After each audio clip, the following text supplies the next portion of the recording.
Hi, my friends, and welcome to this week's episode of Forte Catholic. I'm so glad that you are here. Allison Sullivan co-hosts this episode where we have a reintroduction into the 5 love languages and also some new insight in how they can apply to all of our relationships, both romantic, friendships, and even an extra bonus one.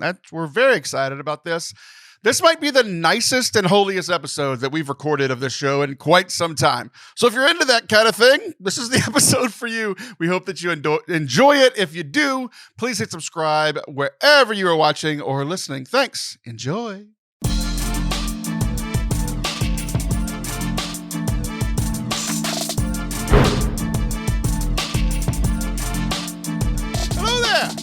And welcome to Forte Catholic. I am Taylor Schroll, and that is Allison Sullivan. Hello, Taylor Schroll. We were just talking before we hit record that a lot has happened in both of our personal lives. 2024 is off to a bang. And this is the first time you and I have seen each other. Yeah. So I've spent more time with the listeners than I've spent with you. Well, I had to ask to be sure, though. I feel like it's come so fast and so furious. I'm like, I don't know when the last time I've seen you is. I don't know. Yeah. It was memorable for both of us. We've ranted over text and phone calls. We sure have. But not. We sure have. There's been a lot going on, and our attempt today is to solve it through 2 things. Love Perfect. and community. That's kind of who How we are. about that? We're going back to... The peacemaker Taylor is. Who knew? People love it when I rant on this show. But now Yeah. there's stuff that I'm genuinely mad about, but I can't do it. I can't do Right. it well. Yes. I See, can't that's do how it. you know. Yeah. It's all just for fun and games until it's not. Yeah. So we are going to, we're going to talk about love here in this first segment. And then the second segment, we'll talk about community and good relationships to kind of Yes. negate some of the stuff going on in both of our personal lives. Okay, hold on. Did you see, this is reminding me of that. Did you see the video that I made recently and the title was when your kid asks why you're crying, but you can't tell them why? I did, yeah. So you have this whole other alternate list of reasons of why you're crying. And those are true too. Right. Still true, but can't really say all the real stuff. Yeah. Sure. But one of the things that this will just be a small caveat. Before I feel like I have some real deep insight into love and our relationship with each other and God, which is rare for the show. So Okay. I'm ranting less and talking about God's love. So we're gonna see what happens. We need to go with it. But before, you texted me about one of them, and I texted you about the other one. I don't think either of us responded to either, so we're even. But I feel so vindicated. Okay. By the Emmys. Oh. Right. Because every TV show and actor and actress that I love won. And we share some of those shows. We share The Bear primarily, but Succession won, The Bear won, all the actors and actresses I love won. And I'm bawling. Because I'm so happy for these people. It was great. Yeah. It was great. So that was a fun little thing that we shared. Barry was recognized, which I enjoyed that as well. It was very funny. Better Call Saul, which is another show that I love. But it's not to the tier of The Bear and Succession are quite literally my 2 favorite shows of all time, and they're both recent, or they were against each other. Season 2 of The Bear and the final season of Succession ever were against each other, and they won almost everything. Yeah. Okay, but do you know? You might know more about this than I do. Can you tell me why? Ain't nothing but a heartache. Tell me why. Ain't nothing but a mistake. Why?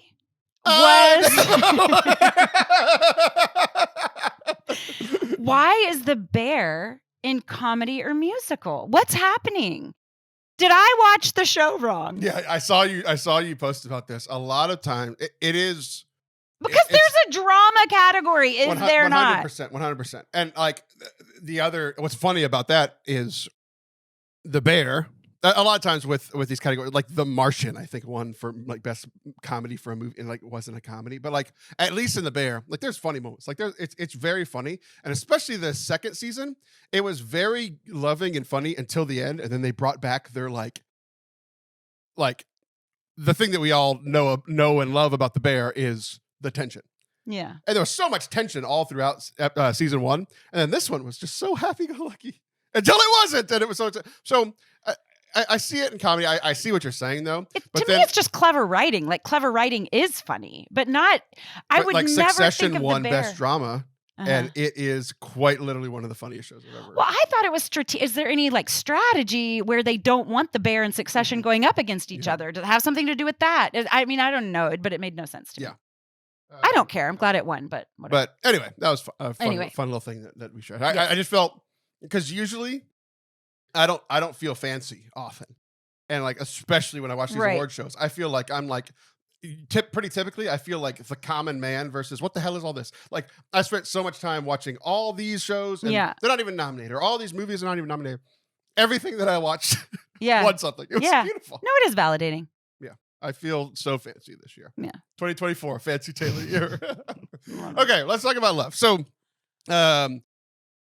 2 weeks episodes ago was Live from Ireland. Last week's episode was explaining the Ireland trip, and I left one little dangling, like participle or whatever. I don't know the correct term, but I left one thing as kind of a little tease for this episode. Okay. And something that I don't often do, especially for something like Ireland. Typically, I'm going to play the hits. Like if I'm going over there, I'm doing the talks that I know work. Oh, you're right. But there was like some coordination between here's what I can do very well, here's what they want. And like I gave 3 talks. 2 of them were like playing the hits, like two of my talks that I've honed and they always do well and all this kind of stuff. Right. But the other one, they wanted something different. And it's not something that I tend to talk about. A conversation about relationships. And it's like we've talked about relationships. So like I was able to pull like notes from the show and notes from like old talks, but I'd never put this talk all together. Right. So ultimately it was about relationships. Our relationship with God, our relationship with other people, including like romantic relationships, and then our relationship with ourselves. So that was like the whole talk. And it's like we've talked here about like our relationship with ourselves and taking care of ourselves and like the kind of stuff like not beating yourself up and not giving in Catholic guilt, like living in the joy of Christ. Like that's kind of a thing we talk about a lot here. Relationship with God, something we also talk about a lot here. Recently, we've talked a little bit more about relationships. We had that episode about dating and stuff kind of go viral for all the best and worst reasons, I guess. People either really agreed with us or very much didn't. By the way, you and I talk about hateful comments every now and then. Yeah. It wasn't like a top tier mean thing to say, either to me or just in general, but the timing of it was insane. On Martin Luther King Day. Okay. I got a comment that we were talking about. It was on the episode of where we talked about the Sierra Malabar, right? Like different races and religion, or races and experiences of religion and all that kind of stuff. And this guy who's like, I guess sees himself as like an uber Christian. Uber is probably a good word. He was like, race and cultural identity makes God angry. And I'm like, I know that there are racist white people. Like I know they exist. And it's not like the meanest thing to say. I disagree with him, but it's not the meanest thing to say. But on Martin Luther King Day? Are you serious? Read the room. I was like, guys, come on. Wow. Yeah. So is that an argument of a color blindness of like we are all the same? I don't know. I think as opposed to God like really loving our distinctiveness, like I think so. Unity keeping distinction. Yeah, I think it's just a threatened white man. Okay. Well, I like that explanation best. Yeah. Anyway. Very on the same note. Eventually, we'll talk about love and community. But I just saw today that the New England Patriots hired a black head coach for the first time. He's been on the staff for years, but the first time there's been a black head coach, and there was like just a weird, real awkwardness. Like the very old white owner, which whatever. Yeah. Was trying to say the guy's name is Gerard Mayo, and apparently he has some siblings with. This is their words, not mine. Some very black names. And so the old white owner was struggling with it. And the coach like helped him out. He's like, oh, that's fine. You understand. He's a very black name. Like the black guy said that. And it was just kind of this like funny, kind of awkward moment or whatever. Yeah. But then that coach said like, because like I've always disagreed with, you've talked about race quite a bit. And one of the things that I've heard, not from you, but like from people, even maybe in conversations with you or around you or whatever, like, I don't see race. I don't see color. And the guy addressed that today. He's like, oh, I absolutely see race. Because if you don't see race, you don't see racism. And that's a problem. And I was like, exactly. So nice. I thought about you earlier when I was watching that. So, okay. Not race. Love. You want to talk about love? Let's. Okay. So I had some new insight in regards to love languages. It was one of the things that I talked about. How often do you feel guilty when you go give talks? How often do you feel guilty about the things you are preaching about? Meaning convicting your own self. What percentage of the time? Right. Well, it's a lot of where the best material comes from for me, because it's something I've leaned into and discovered myself, as opposed to, you can always take someone else's message and change it up just enough to not plagiarize and pass it off. Like that's a thing. It's really difficult to say anything new about a 2,000-year-old religion. Right. Yes. Right.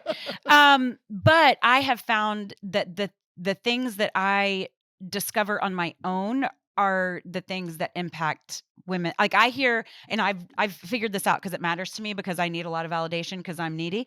I have tried You're doing great. Thank you. I have tried to find what is it that really lands, and it's usually something that I have done my very own self. Yeah.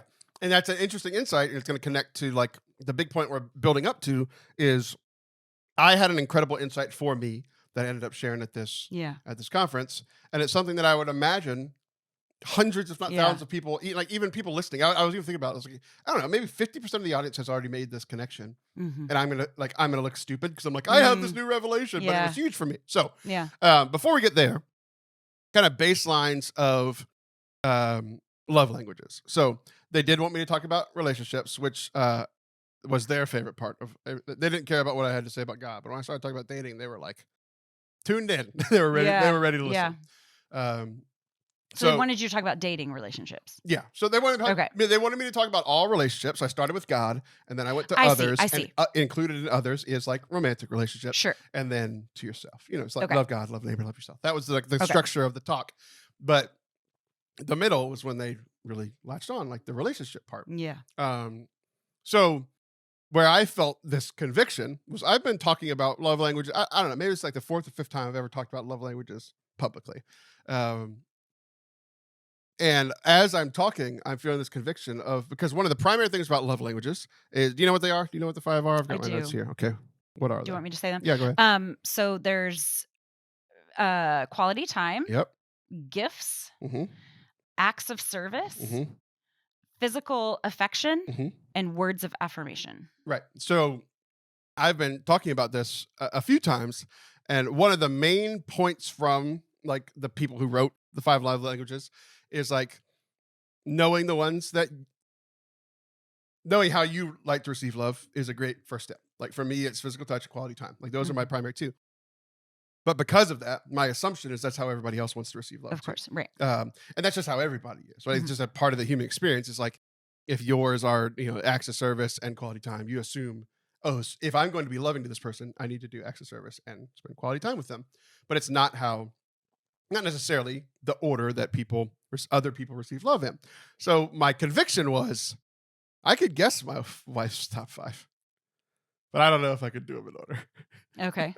So I didn't say that, but as I'm giving the talk, I'm like, because I know mine. So you've only been curious about your own. No, we just haven't talked about it in a while. Okay. Like this was something like I wonder if they do shift. That's interesting. And that's what my wife said, is that her list shifted, but I wasn't aware. Oh, that is fascinating. So, yeah. Because we did love languages. We did all this when we were like engaged and as part of like our marriage prep. So like we knew our 5 like pretty early. And then like it's been, 11, 12 years since all of that. Like, like memory fades. But then also like, things might change. So mine in order. Okay. It's very difficult for me to say either quality time or physical touch. Like it's probably quality time just because that one's appropriate with everyone. or fully appropriate with everyone. But touch is definitely mine. Like whether it's with my wife or just like with everyone. Like I touch people all the time. Like when I'm coaching, when I'm like, it's just how I like to receive love. So once again, I assume that's how other people want to receive love. Like I'm a hugger. I'm a, like when I coach the girls at track, like they're high school girls. So it's like different, but it's like, they know that like I care about them and I like pat them on the head. Like that's a big thing that I do is I like kind of pat them on the head because that's like the safest thing. Everybody can see it, because like with guys a lot of times, it's football, whatever, you smack them. Like clearly not going to do that with the girls. So those are my top 2. And then I would put like gifts and service are again kind of there, but like my top 2 are clearly my top 2. Yeah. The other 3, I'm like, I don't know. Like receiving gifts, probably the third one now. And that might even change just because like we're a nonprofit. Yeah, like I receive my living from people giving gifts. Acts of service, and then words of affirmation. Like that's my list. I texted my wife earlier. I was like, hey, I've been talking about this. I can't make the same mistake again. I need to know yours. Yeah. Exactly the opposite of mine. Yeah. Exact opposite. Yeah. Same order, just completely flipped. 1 through 5 is 5 through 1. And it cracked me up. Yeah. Interesting. So I've always thought, oh my gosh, I'm impossible because I'm like, I think I'm all of them. Well, that's true. But this isn't the reason. That can be true, and the love languages can be true. So all I know, and I'm really just kind of like trying to be funny, but all I know is what's last, which is gifts. Do not give me a gift ever, anytime, ever. I bought you a gift today, and you refused it. I won't like it. I'm not gonna like it. Okay. You don't like Chick-fil-A nuggets? I bought you nuggets. Those are incredible. I do like nuggets. It feels like a waste of money. Like it's okay. It doesn't feel like love to me. It feels wasteful. I probably don't want it. I want you to hear that you are worth it. Are you words of affirmation? Okay, so no. So no.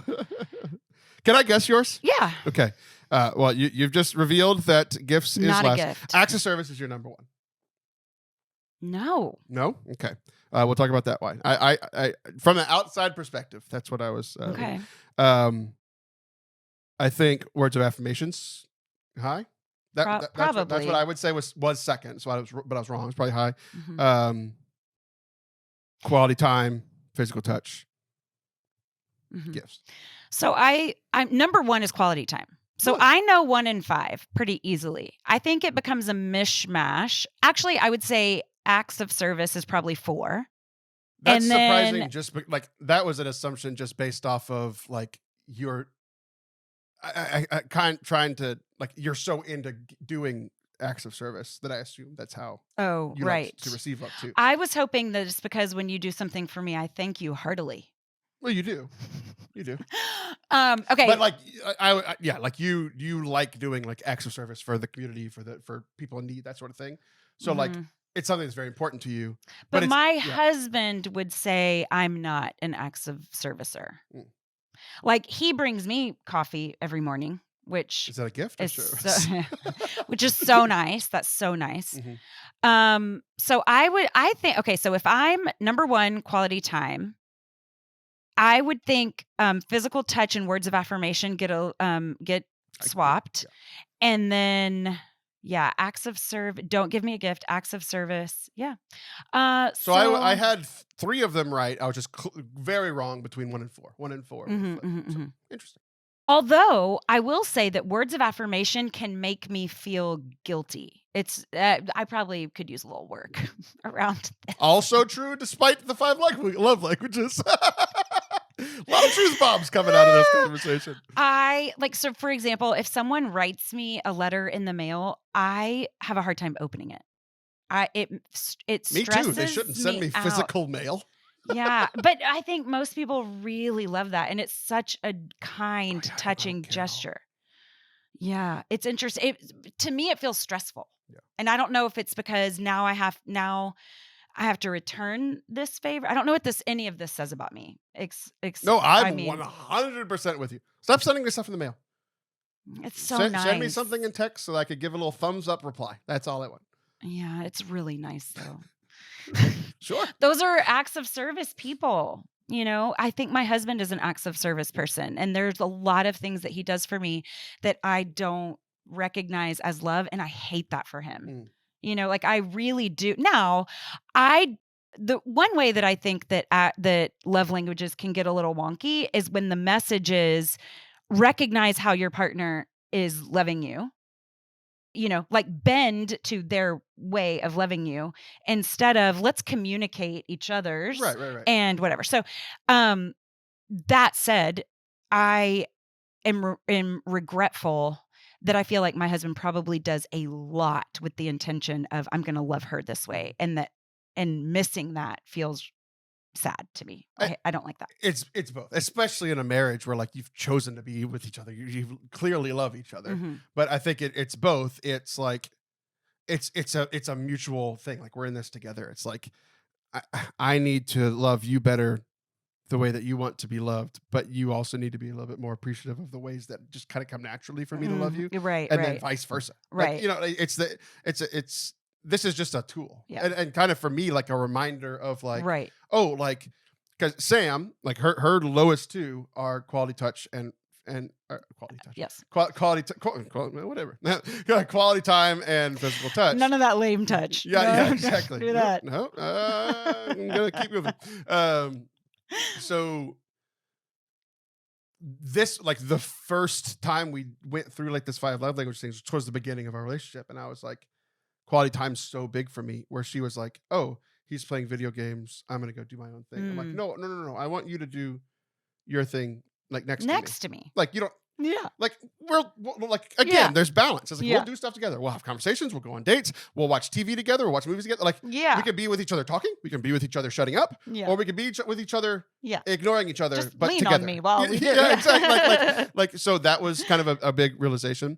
And then physical touch is just a way. Like obviously it's with your wife, whatever, right? Like there's that part, but also just like even just like the non holy hands, adult whatever. thing, right? Yeah. Like I want to be close. Like and so like I feel like kind of like what you were saying about Seth is like she's done a lot to help reciprocate to me. Like those aren't really important to her, but she's made them important in our relationship, right? And what's funny is like I realized like her number 1 is words of affirmation, and I was like, I think I'm okay at that. Her number 2 being receiving gifts. The last time we were on this show together, you and I told her like we don't really do Christmas gifts because it's not important to me. Yeah. So I just like assumed like, oh, this isn't something we do. It's not important. It's like, well, maybe it is. Yeah. So I am so proud of myself that I accidentally, before I realized all this, the best Christmas gifts I've ever given her. I gave her some great gifts. So I did it. But then at the same time, I was like, oh, I brought the kids gifts back from Ireland and not her. Right. So yeah. like, you have to think about it. You have to remind yourself because it's not a big deal to you. Right. Yeah. Because I was like, I don't care. I don't care if I get a trinket from Ireland, but the kids will. So I just didn't think that she would care when maybe she does. Yeah. There was someone had said something about watching TV not being quality time for one reason or another. It was talking about how you can't connect if you're like going to a movie. For someone who loves quality time, TV or movies or whatever doesn't count because that's not, quality time. And I'm like, then you're doing it wrong. Like, in multiple different ways. There's like so many. I love that Seth and I do share that. I think we also share physical touch. I think that we're pretty touchy people, whether it's a handhold or just like his hand in the small of my back, like leading me and, whatever. So the ones that we do connect on, we connect on well. I know that there are probably things he would love. Because it just shows thought, right? I can guarantee you that Sam, it's not about having the thing. The thing doesn't matter. It's that you were thinking of her in Ireland. And so if I were to drive across town and pick up Seth's dry cleaning, so he wouldn't have to, it has nothing to do with the dry cleaning. He can get his own dry cleaning. It's really just a gesture. And I could do that. I could do better at that. Yeah. Okay, we're gonna move on to other relationships. Anything else you want to say about marriage, like love languages in regards to marriage? Okay.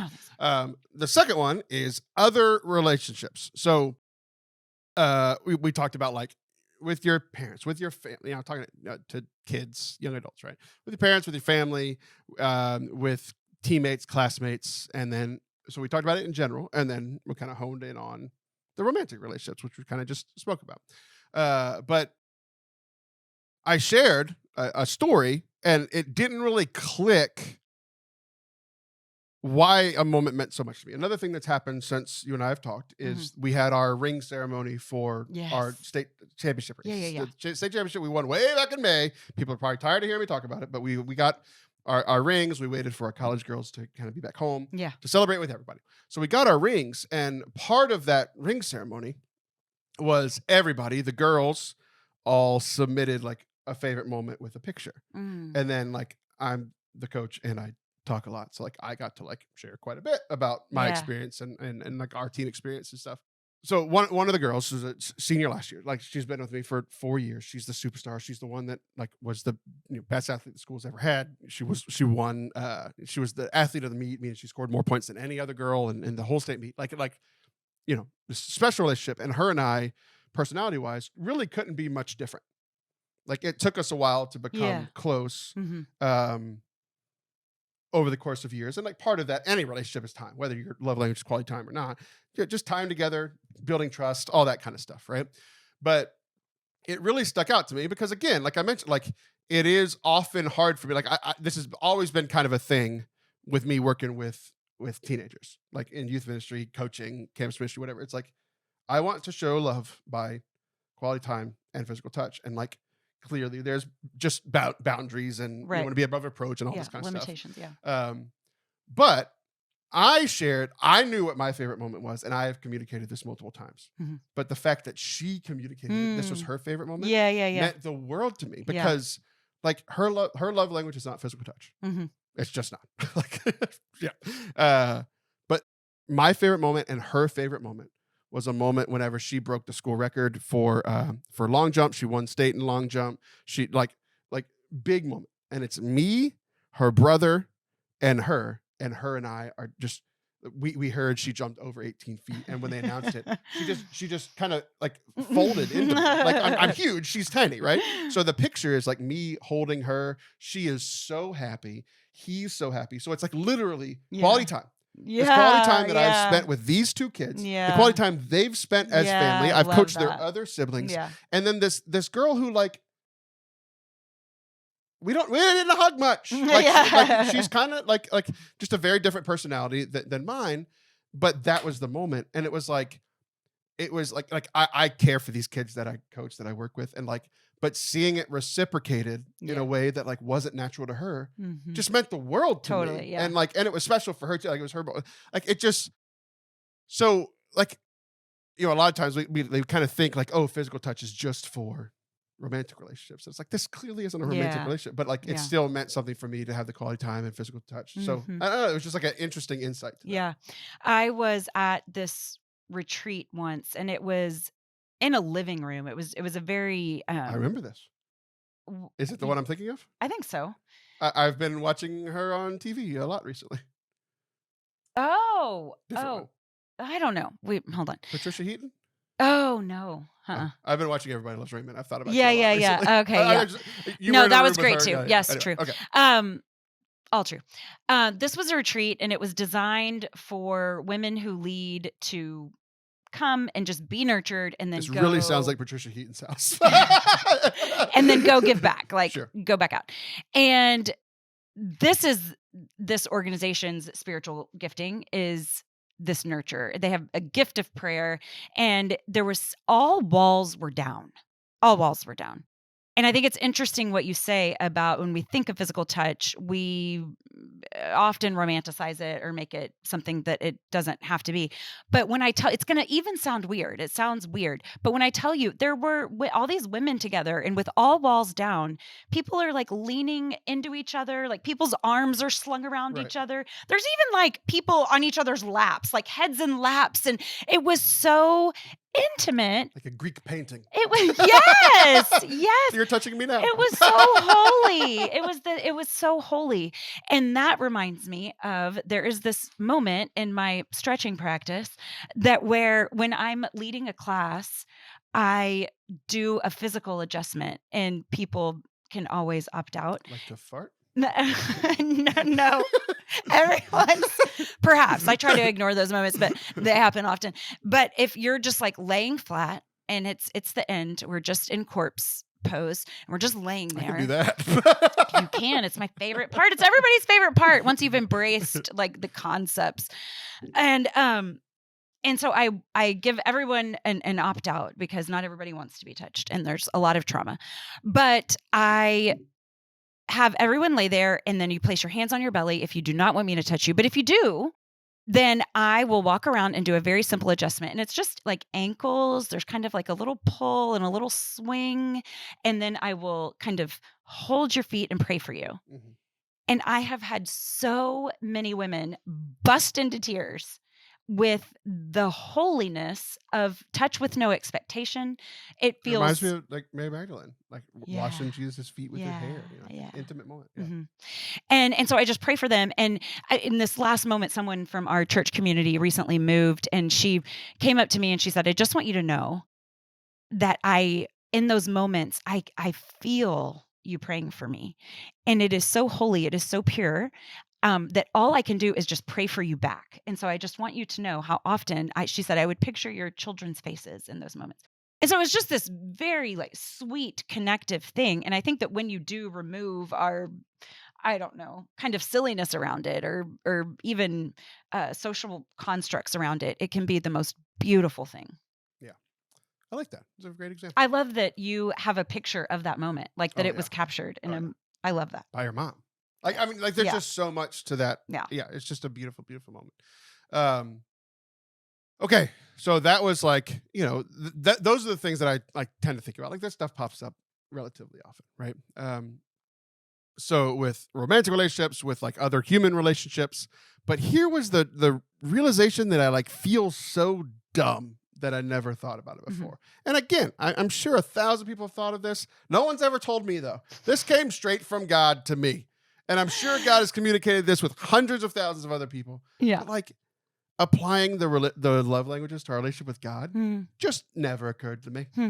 I was just so kind of focused on, because like, I mean, it's written for romantic relationships. Yeah, but we're always generalizing the things Right. that we learn. But yeah, no, I can say that I haven't done that either. So it's like romantic relationships, and then it's like, okay, let's apply it to other human beings. And then I was like, let's apply it to the invisible guy. You know, there's a little harder jump, right? But I was like, golly, because like everything that we've been talking about, everything about the love languages is like all about this relationship with who you are, knowing your love languages, and like, this is how I want to receive love, and this is how I would like to receive love, and like kind of encouraging that in like the relationships around you, but also like the recognition of this isn't how everybody else does. Maybe I should learn the other people's. Like that's all there. But then I was like, man, we're supposed to have this relationship with God, and all of this is a choice to do. It's a choice to learn Seth's love language. It's a choice to learn Sam's. It's a choice to act on them, even if you don't feel like this whole love is a choice to receive the way it's intended. Right. Yeah. And like you were saying, like being generous with how you receive it, and like, oh, like this meant a lot to him, you know, even though it, like maybe, you know,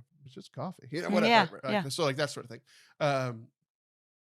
But like it's a choice to do all of these with God, to spend quality time with God, and like all these applications that we've already talked about, like spending time with God, actively talking, spending time with God. I just want you to sit next to me. Like I'm doing something else. I just want, you know, like I want you here with me while I'm doing something else. And then also just I just want to be with you, you know, sitting quietly. The like physical touch is a little different, but like receiving the Eucharist, going to adoration, like being physically close to him. Yeah. I shared on last week's show, like pretty similar to what you were talking about with your stretching practice, but on the other side, like I shared about a priest like laying hands on us. Yeah. You know, you're touching the other side. Yeah. But there's just something to like, even in religious stuff, the physical touch, less common, but it's there. Acts of service, like living for God, like you know, being loving in the community. Like you've been doing a lot to serve our community during this freeze. Like there's a call to that. There's a call to like give gifts, like time, talent, treasure, your tithe 10%, whatever, tithe whatever your percentage you want, giving your time, your talent to the church. And I'm missing one. Words of affirmation. Words of affirmation. Just like we praise you, we bless you, I adore you, I glorify you. Like, you know, praising, being engaged in the mass. Like it's all there. And I just never saw it. And I'm like, oh, this is a great barometer of like, which ones am I doing well? Which ones do I need to Yeah, it's good. It's really good. When I was thinking about, I'm parenting really hard right now. And I was thinking about how people are going to be disappointing, and that's okay. With the love languages or not. You're saying a lot of things that apply outside this conversation. But they're just people. Right. They're just people in this imperfect point of completion, you know, not complete, and in this imperfect world. And if you are tightly tethered to God, it releases people up to, they don't need to be all of these things. They don't need to fill all of your languages in the right order. They don't need to do all that because you're connected here. And so I've thought of that as a closeness issue, but not in a methods of how, like how to be close here. Right. So I don't think you're dumb for not having connected all those dots, Taylor. I feel really stupid and brilliant, like simultaneously. Like I feel brilliant that I thought of it, and really dumb that I didn't think about it before. Well, how'd the talk go over? Very good. This was the best thing that they connected with me on.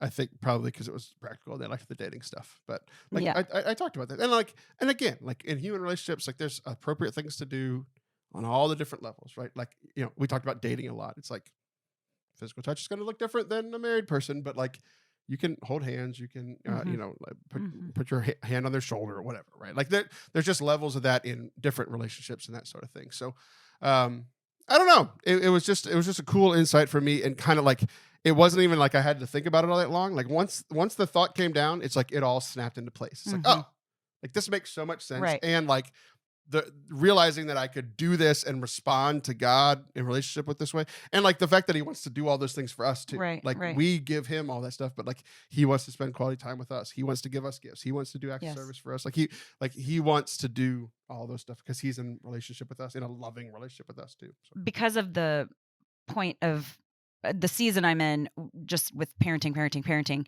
I want to go home and tell my kids this so bad. Like I am excited to communicate. I love it when I have an insight that you appreciate. It doesn't happen often, but I feel Words of Affirmation is my 5, but when I get it from you, it's like number 2. Yeah. Good. Maybe that's because, so when you're a teacher, you learn that praise has to be sincere and specific. So I feel like I have been trained to give sincere. I really like your left nostril.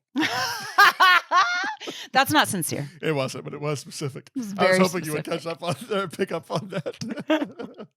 Yeah. So yeah, I think I am I probably am higher on words of affirmation than I realize, because I do enjoy giving words of affirmation. Like I think I'm an encourager. You are, like Barnabas. The other thing I kind of mentioned earlier when you did, but like as I was thinking about physical touch, I thought about, like we've talked about that. You hit me 3 times an episode. Oh my gosh, all the time. You're punching me, and I feel so loved. At football games, you attack me, and I'm like, oh, we're good friends. Hanging on you with all my weight.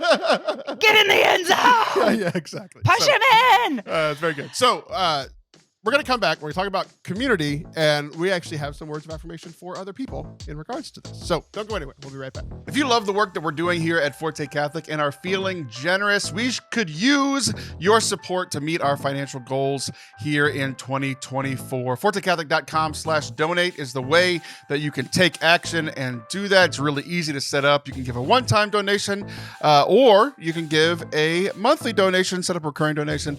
All of it helps to help us make ends meet here in our little ministry that we have going on here, our little 2-person ministry. So if you like the show, if you like what we're doing to try to bring the joy of the gospel, if you like Catholic podcasting in general, where we're helping a lot to do production and editing in that space as well. If you want to support in-person events and our travel and speaking, lead and worship, you can do so at ForteCatholic.com/donate. Thank you to all of you who have already donated, whether one time or our monthly donors. We really appreciate you. We couldn't keep doing this without you. So thanks again, ForteCatholic.com/donate to give today. It's all tax deductible, as we are a Catholic nonprofit organization. So it's good for everybody. Thanks. Love you. Welcome back to Forte Catholic. I am Taylor Schroll, and that is Allison Sullivan. We have been talking about love. We've been talking about community, and we're going to dive a little bit more into that now. So I was listening to a podcast, and again, giving credit where it's due, is on Restore the Glory, one of the podcasts that I edit. You've probably heard of it. They get millions of downloads. Indeed. But it's funny. The things that tend to stick out to me about that show tend not to be the focus of their conversation. They tend to be like not throwaway lines, but kind of like on the periphery of what they're actually talking about. But then I latch onto it, and I'm like, oh, I need to do an entire 20 minutes on this one sentence. So they talked about community as a mosaic of seeing God's attributes. So like when I hear mosaic, the first thing that pops in my head is whenever we used to go down to the valley, Texas border between the border of Texas and Mexico, there's this, it was kind of like my second church growing up because we went every summer, Our Lady of San Juan, this beautiful basilica. And there's a picture, a mosaic of Mary that is, I don't know, 60 to 80 feet tall. I mean, it's maybe even bigger. Like it's massive. You can see it from the highway. Like it's huge, and it's Mary, and it's made up of these pieces, I don't know, 3 inches, 4 inches wide and tall. My goodness. So it's a mosaic. So it's all these little pieces building up to like this beautiful work of art on this beautiful, huge church. So when I hear mosaic, like that's literally the first thing that pops into my head. Yeah. So they're talking about the community being a mosaic of God's love, and how it's kind of a theme of we're both dealing with quite a bit right now, and it's kind of hard to see the goodness in a lot of people. But so this is a good reminder. I was literally working on this yesterday, and as we're kind of dealing with a lot of this stuff, and it was a reminder of like, no one is perfect. You're not, I'm not. So like, that's a healthy realization whenever we're dealing with imperfect people as well. But then also like, they're not, and kind of like, but they're saying no one person can communicate who God is and God's love right. to you. That's impossible. In his right? fullness, yeah. Even the holiest of people, the saints, had their flaws, right? So like, if you only focused on, I don't even know, like what's his name? Saint Jerome was famous for his anger. It's like, that's not the part we're supposed to emulate. We're all like, he was angry, so I could be angry. Right, That's not how it works. Yeah. It is good to know that like other like saints struggled with these things, but it's like Saint Jerome showed me the beauty of God's like knowledge and his love for Scripture. That's what Saint Jerome showed me. Yeah. Even though, he might not have been the best role model when it came to anger management. Right. Right. So there's people in my life, there's people in your life, there's people in listeners' lives. Like this mosaic is being built of who God is by our experience of our community, for better or worse, right? Yeah. Like with the first people we learn about God from are our parents. So this I'll give an example, and then we'll kind of go back and forth with some examples of like who has shown a God attribute to you in your life. So like the first two to me is like, I think of my parents, and again, like they're not perfect, right? Yeah. Like, I'm not perfect. Nobody is. But like what my mom showed me is like a depth of prayer. Like she's been a deep prayer for years, prayed for me. Probably one of the other reasons I'm here / alive, that sort of thing. And then like my dad showed me like good work and sacrifice for family. And it's like, those are two like attributes that I hold dear, attributes that are important to me, a big part of who I am. Yeah. The hard work and sacrifice. Yes, the deep prayer, aspirational. Yeah. Right. Yeah. But like, I've seen that those are two of the first pieces of God that I saw like in my early age. There's some statistic that says that you are a makeup or some, I don't know, combination of the 5 people that you spend the most time with, like the 5 people that are closest to you, or that you choose to surround your. Spend a little less time. You're affecting me too much. And again, because of the season I'm in with, raising kids, I'm like, this needs to be thoughtful. This needs to be a choice, not just it just fell into place and, this is who I am now. And so thinking about choosing those 5 people very wisely. So it's an interesting practice to go through those 5 people and be like, what am I gathering here? Like how can I delineate exactly what's making me? When I think about my own parents, my mom's is a selflessness. There are some times where, I would like to snap her out of that and be like, say what you want, but I came first, and there was no question about that. There was no question about her ability to sacrifice for me. And I felt very nurtured in that. My dad's is a patience. There is an endurance to him and how he loves. He has very realistic expectations. He just never demanded anything of me. And so it felt very non-judgmental and accepting. So my mom was just over the top with nurture and this self-donative love. And then my dad was so non-judgmental and accepting and patient for me to be whoever it is I was going to be. Mm-hmm. It's great. I've seen your dad's patience. There was one time we were setting up for an event outside your house. He very patiently was hanging those lights. Right. And I was watching him like, I would have given up hours ago. Right. Would have never done it. Right? That is 100% his love language too. These are not necessary. It's fine. And he's like, no, we are doing this. And it looked great. And because his daughter asked him to. Right. It is, he takes such joy in being able to help somebody, to being able to like fill a request. Mm-hmm. Acts of service for sure. Well, I've got some projects for him around here. The next group of people that I thought would be nice is my co-hosts. Oh, good. You want me to start with you or end with you? End. Okay. So we'll do Catherine. And you might not like that I'm starting with her because you'll be like, why did I get that compliment? I have one coming for you. Just be patient. I will agree with you, whatever it is. Catherine, co-signed. Because of, not just now, but I've seen this a lot recently. And then in some of the conversations I've had with her recently, just a tenacity in fighting for her kids. Like the mama bearness of it, like helps me feel like okay and vindicated or correct when like my instinct is to fight for and to protect my kids. Yeah. So that's been great recently. But that's something I've seen in her for years, but like it's applying to my life a lot right now. So it's just kind of top of mind. Just like I've heard her say before, I'm gonna side with my kid. And like multiple times this week, I've either thought or said out loud, I'm siding with my kid. I'm fighting for my kid. So, before you move on, can I ask you a question? It's going to sound silly, but I actually mean it. Have you ever felt like one of her children yourself? Oh yeah, y'all are really old. Well, she's not that much older than me, but I have felt she has nurtured me like one of her children. On 2 occasions that have really meant something to me. One of them, I was going through a hard time. We were at a retreat together and there were no words. I mean, I might have thanked her for something, but she hugged me and it was one of those hugs that's captured in a picture. And I think I've seen this. Started bawling and she didn't ask why. She just held me like a mama. It makes me want to cry right now. And then the second one was I was confiding something that I can't easily talk about my youngest child. And she stopped because I wasn't seeking advice or attention or anything about it, but she said, "Can I just stop and say that what you're doing is really hard?" And I was like, "Thank you. Thank you so much." So anyways, I wholeheartedly agree with that. All right, your turn. We're going to bounce back and forth. I am saving you for last. About you? Anybody else? So now, okay. So you're doing co-host. We both started with parents. I'm doing co-host. But who are other people? Whether it's family members, friends? Because like I want to kind of brainstorm this because I like my encouragement for the listeners is to brainstorm this. Like, who are the people in your life and what are the attributes that they've shown?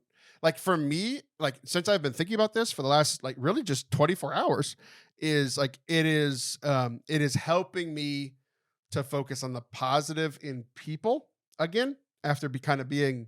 Like everyone sucks and it's me against everybody, you know? And it's helping me focus on the positive, both in the people that like I'm not in conflict with, but also then like with the people that I'm in conflict with, like trying to see the good in them. So doing the people that I really love and care about is helping with the people that I'm struggling with. Well, it's a tenderness task because you can become hardened, you know? So I'll do, I'll say my best friend of forever. I'd said not me. And Kristen Diane Werner Kelly. Wow. Is social. There is this idea of a lot of times we can feel like God's mad at us or holding out on us or has some sort of, I don't know, punishment. I've or never not felt that way. But it's like there was this spiritual this guided meditation where they had you think about you and all of your strengths and all your weaknesses and your sin.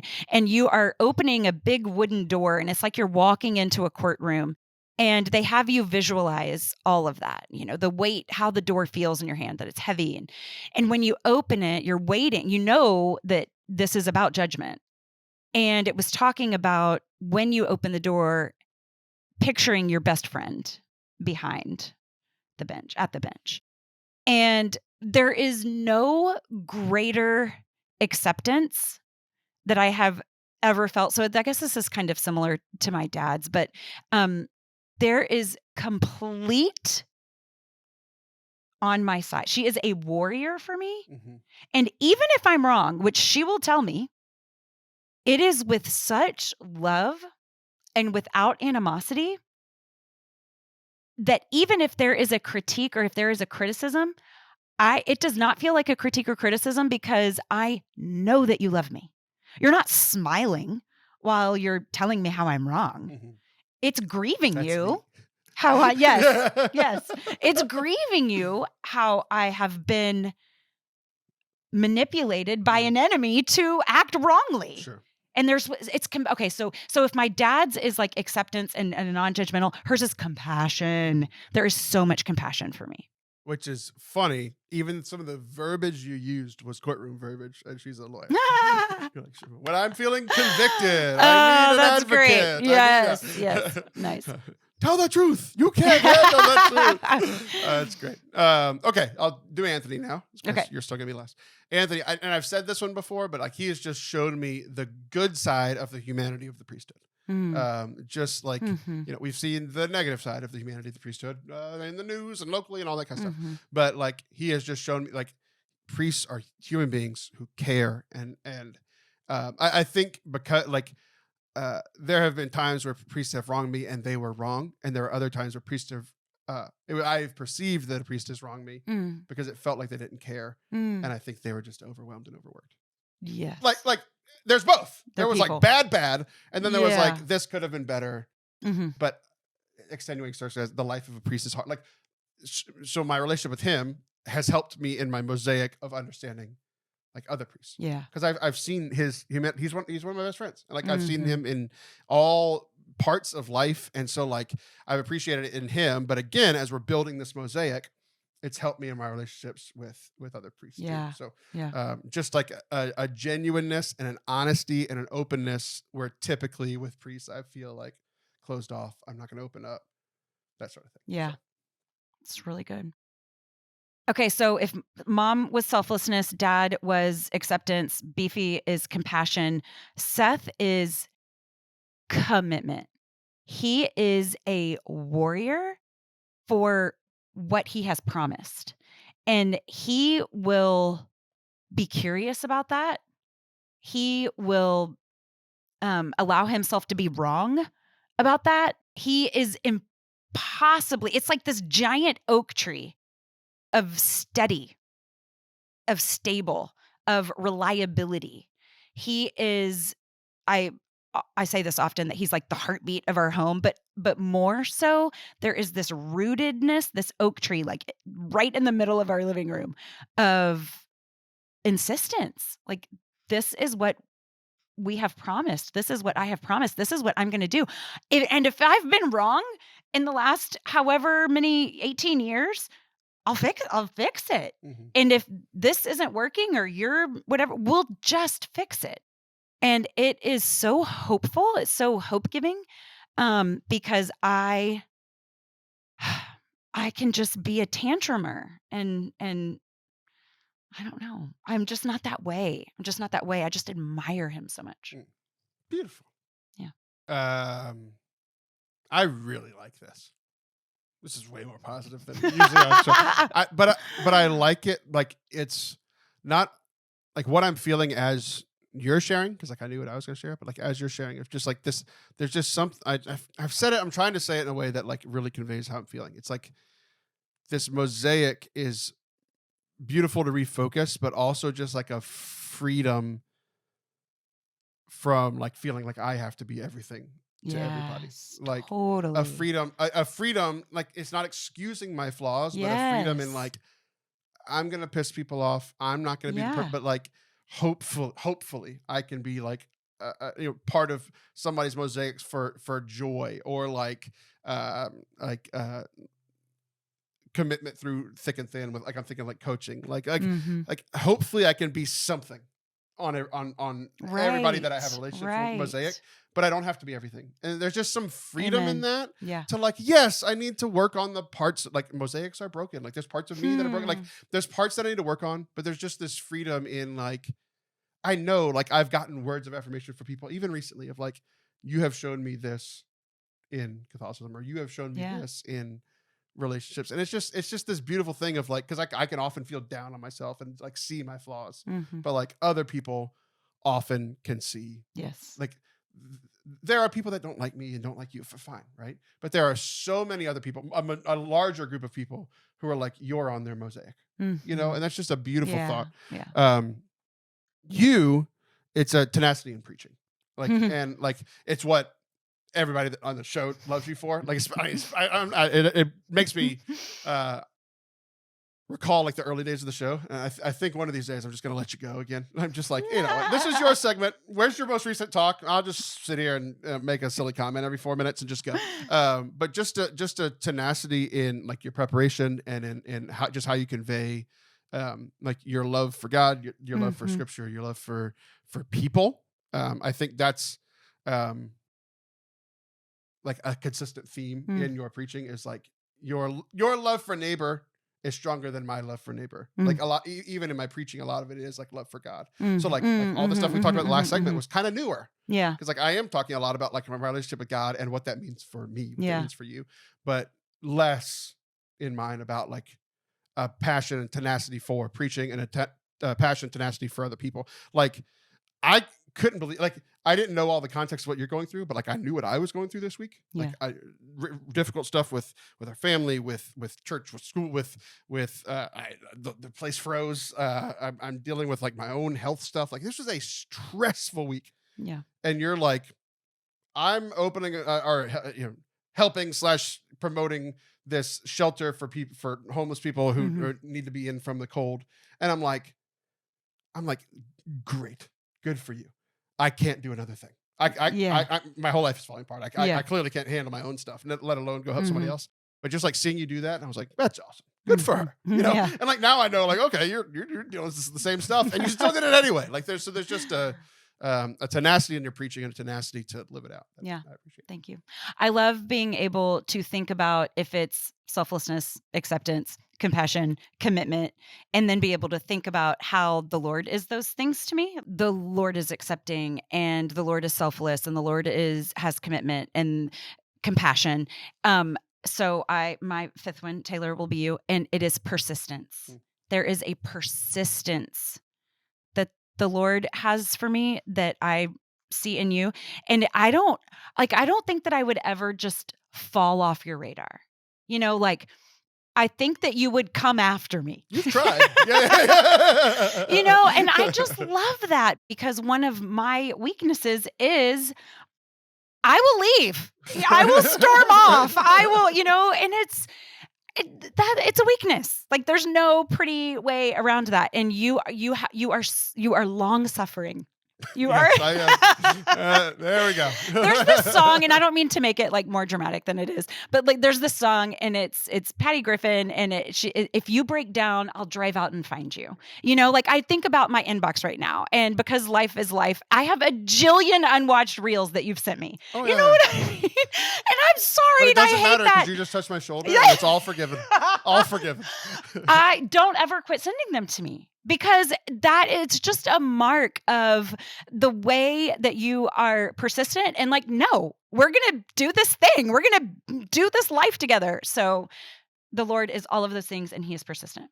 I am both happy and surprised because I often think this thing that you think is a good quality is what annoys most people in my life about me.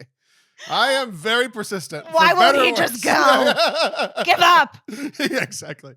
We're doing a show every week, no matter what, whether you like it or not. All right. Well, that's very good. So, focus for this week. It's been helpful for me, especially this week, of just love languages, applying them to your relationships, your loving relationships, your familial relationships, friends relationships. applying them to God. Like how is God wanting to love you in these ways? How can you show love to God in these ways? And then just build this mosaic. It's been really helpful for me. So thanks. This is great. So good. What I a needed that positive, practice. loving I episode. know. I needed that practice too. I didn't realize it until you insisted. Well, good. I want to keep singing old 90s boy band songs with you, but we have to go. I am Taylor Schroll. Bye.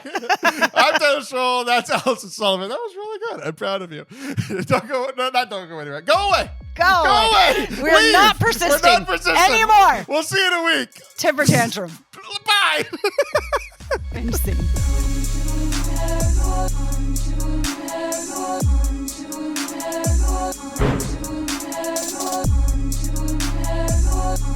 Thanks for watching and listening today. I hope that you enjoyed today's very kind and loving episode. If you did, make sure you hit subscribe wherever you are watching or listening. Go check out our YouTube channel, youtube.com/Forte Catholic, for not only full episodes of this show, but also talks and music and behind the scenes content and all sorts of things over there. Thanks for hanging out with us today. We hope you have a great week. We'll see you very soon. Bye.